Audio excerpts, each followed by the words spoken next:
Salut à tous, on se retrouve aujourd'hui pour parler du FC Barcelone en ce mercredi 17 septembre et on commence tout d'abord avec les photos de l'entraînement du jour. On commence tout d'abord avec une très bonne nouvelle parce que regardez, c'est officiel les gars, Frenkie de Jong a reçu le feu vert médical de la part des médecins du FC Barcelone et pourra bien jouer les demain contre l'équipe de Newcastle. N'oubliez pas, il avait été forfait lors du match contre Valence dimanche soir, mais il sera bien présent pour la rencontre demain bien sûr de Champions League. Donc bonne nouvelle concernant Frenkie de Jong, les autres photos de l'entraînement. Donc c'était l'entraînement hier. Donc aujourd'hui, départ du côté de Newcastle, l'entraînement tout à l'heure dans le stade St James Park, donc le stade de Newcastle. Je vous montrerai bien sûr les photos de l'entraînement du jour tout à l'heure à 19h dans l'édition de demain.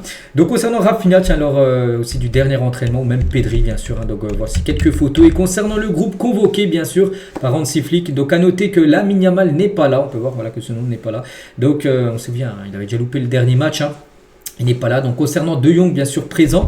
Et pour revenir sur Lamine, donc c'est officiel maintenant. On peut voir que son nom n'est pas inscrit. Donc le Barça ne prendra aucun risque avec la blessure de Lamine Yamal. Ils savent qu'il risque de rechuter s'il revient trop tôt. Donc voilà en gros pourquoi il n'est pas là, parce que il a encore une douleur. Donc voilà, aucun risque pris. Il vaut mieux ne pas le faire jouer là contre Newcastle.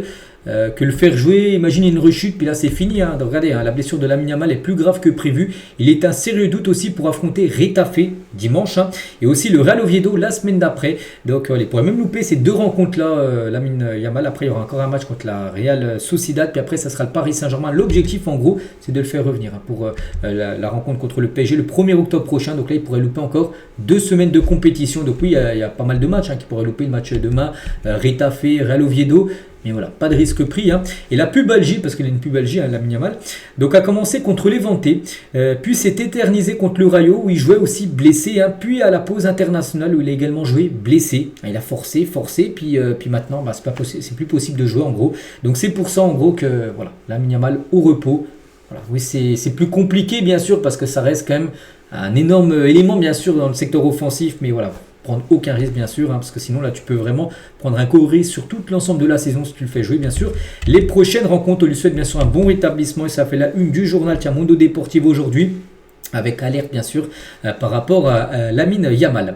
Donc Mundo Deportivo ça et le journal sport, ça parle en pleine forme. Donc là ça n'a rien à voir avec Lamine Yamal, mais plutôt ces deux joueurs, Lewandowski, Araujo en pleine forme, et les deux d'après le journal sport, les deux pourraient commencer titulaires demain. Donc Lewandowski et Araujo devraient débuter contre Newcastle. Donc de toute façon le match, n'oubliez pas, n'a pas lieu ce soir mais plutôt demain jeudi. Donc de cet après-midi il y aura la conférence de presse bien sûr d'Hansi Flick. Donc demain on fera le gros avant-match avec la conférence de presse de Flick, avec les compos probables concernant bien sûr cette rencontre. Donc Araujo devrait être associé à Pau Cubarsí en défense demain. Voilà, ça devrait être ça d'après les dernières infos. La défense bien sûr du Barça.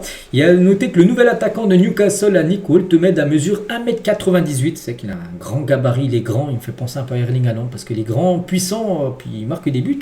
Donc le joueur de champ le plus grand de Barcelone est Ronald Araujo avec 1m91. C'est pour ça qu'Araujo aura certainement pour objectif demain de canaliser tout simplement Nick Woltemade. Donc il sera plus grand en taille, mais de toute façon c'est le plus grand du côté du Barça, Araujo. Donc voilà, il faudra surveiller de près bien sûr cet attaquant. Et toujours du côté de Newcastle, parce que c'est le futur adversaire bien sûr du Barça demain. Donc Bruno Guimaraes, le Barça était vraiment intéressé par la signature de Bruno Guimaraes pour 100 millions d'euros. C'était en 2023 ou 2024. Mais la situation financière du club en gros a empêché de faire cette opération de 100 millions d'euros. Aujourd'hui, ils sont reconnaissants de ne pas l'avoir signé, surtout après l'ascension de Bernal et Casado, parce que oui, tu aurais fait venir bien sûr Guimaraes, mais voilà, Bernal et Casado, eux, ont été recrutés pour rien du tout. Ils sont sortis du centre de formation. Est-ce qu'ils sont plus mauvais que Guimaraes ? Pas sûr. Bon, après, Guimaraes a certainement plus d'expérience, c'est vrai, mais voilà, c'est mieux d'aller chercher des joueurs directement au centre de formation. Voilà, que faire venir un joueur de plus de 100 millions d'euros.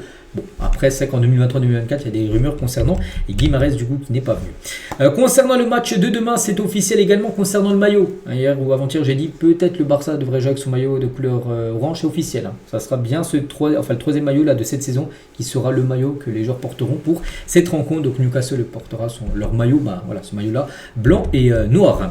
Concernant Marcus Rashford, un match un peu spécial, il va retrouver Newcastle, une équipe qu'il affrontait souvent dans le passé quand il jouait à Manchester United. Et Rashford, son bilan, c'est pas mal contre Newcastle dans sa carrière jusqu'à présent. C'est 5 buts et 3 passes D. Il a été décisif 8 fois dans sa carrière contre Newcastle. Bon, je sais pas en combien de matchs, peut-être une dizaine, j'en sais rien. Voilà, donc prochain match pour lui, il va retrouver Newcastle où il a déjà quand même inscrit quelques buts, donc ce serait bien qu'il le refasse bien sûr demain, où il pourrait en plus être titulaire bien sûr Rashford. Et en parlant toujours de Newcastle, un futur adversaire aussi, Ferran Torres également, quand il joue à City, il a affronté quelques fois Newcastle. Et saviez-vous, donc Ferran Torres a marqué 4 buts en 2 matchs, 2 matchs contre eux, et il a marqué 4 buts, dont une talonnade dans le cadre d'un spectaculaire triplé en 2021. Donc un match il a marqué un but, et l'autre match il a marqué un triplé, dont un but en talonnade. Voilà, donc peut-être il sera titulaire demain, on verra. Ça sera soit lui, soit Lewandowski, bien sûr, au poste de numéro 9. Concernant toujours cette rencontre de demain, notez qu'il y a la conférence de presse, bien sûr, d'Hansi Flick, qui est toujours en Ligue des Champions. Il y a l'entraîneur plus un joueur. Le joueur devrait être Christensen. Donc demain, il y aura des déclarations d'Hansi Flick et de Christensen, les gars, que je vous partagerai. On continue, les gars, avec Eric Garcia. Hier, Deco, donc le directeur sportif, a rencontré l'agent d'Eric Garcia pour discuter d'un renouvellement de contrat. N'oubliez pas qu'Eric Garcia est en fin de contrat. Fin de saison, le 30 juin 2026, là, dans moins d'un an, fin de contrat. Donc voilà, pour l'instant, ça commence à parler pour savoir ce qu'il faut faire. Est-ce qu'il faut le prolonger? Est-ce qu'il faut le laisser partir? Donc bon, pour l'instant, Garcia est considéré comme un joueur clé pour le présent et l'avenir de Barcelone. Le joueur est très heureux de sa nouvelle situation au club. Et donc on se dit plutôt qu'on se dirigerait plutôt vers une prolongation de contrat concernant Eric Garcia. On continue avec Pedri, Fermin, Lewandowski, Rafinha font partie de l'équipe de la semaine de la Liga par rapport au week-end dernier. Le Barça s'est imposé comme 6-0, un match vraiment gagné bien sûr tranquillement, et des joueurs qui ont marqué des triplés, Lewandowski, Rafinha, Fermin, ils ont tous marqué un triplé, ce que j'ai un doublé, désolé. Et Pedri, les gars, malgré qu'il n'a pas marqué, il fait partie aussi de l'équipe type bien sûr de cette journée de Liga. En parlant de Fermin Lopez, il le dit que son prime, son apogée, donc c'est-à-dire sa meilleure version de lui-même, est encore très loin pour lui. Peut-être il est peut-être à 70% de ses capacités max, il dit que dans les années futures, il sera encore meilleur qu'actuellement. Déjà, il montre quand même un niveau impressionnant. Il a seulement 20 ans, Fermin Lopez. Et c'est qu'à 20 ans, tu n'es pas encore à ton prime comme Lamine Yamal. On a l'impression qu'il est très fort. Mais il va être encore plus acquéri dans quelques années, bien sûr. Voilà, c'est la même chose pour Fermin. Et un journaliste l'a dit, Fermin Lopez, très peu de joueurs sont une menace à l'extérieur de la surface avec les deux jambes. Et c'est vrai que lui, il a vraiment une grande qualité. Il est bon, mais surtout des frappes puissantes de loin. Pied droit, pied gauche, peu importe. Et ça, c'est quand même une grosse qualité, bien sûr, pour Fermin Lopez, qui est à l'aise, bien sûr, des deux pieds.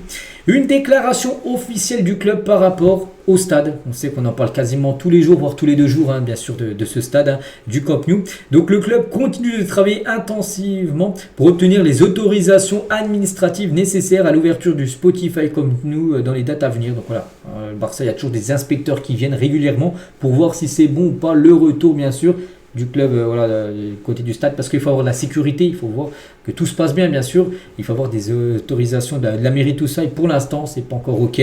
Mais voilà, c'est une déclaration officielle du club qui dit voilà, les dates vont bientôt venir.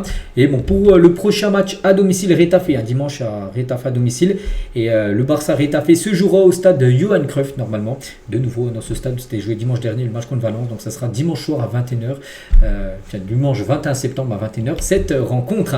Et concernant le match contre le Paris Saint-Germain, là maintenant dans 2 semaines, cette rencontre, donc tout indique que ce Barça Paris Saint-Germain se jouera au stade Montjuïc. Voilà. Normalement, ça devrait être dans ce stade-là.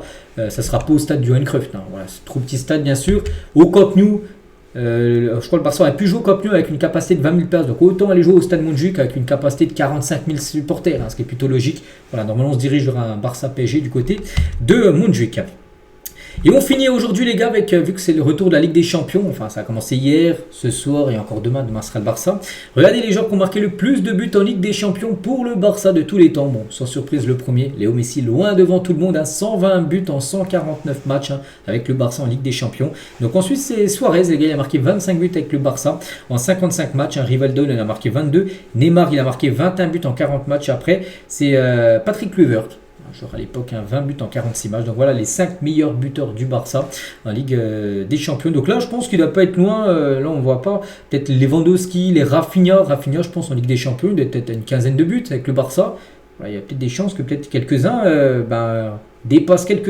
voilà, tu peux même rentrer dans le top 3 parce que Rivaldo est seulement 22. Donc oui, il y a des chances que si tu fais une grosse saison comme Rafinha, Lamine Yamal aussi, si tu mets pas mal de buts, et même les Lewandowski avec le Barça, ils pourraient tous bien sûr rentrer dans ce top 5. Donc voilà ce qu'elle va dire aujourd'hui. J'espère que ça vous a plu. Donc nous on se retrouve bien sûr demain. Demain les gars, c'est l'avant-match. C'est le gros épisode d'avant-match de la rencontre contre Newcastle. Et je vous souhaite une bonne journée et à demain.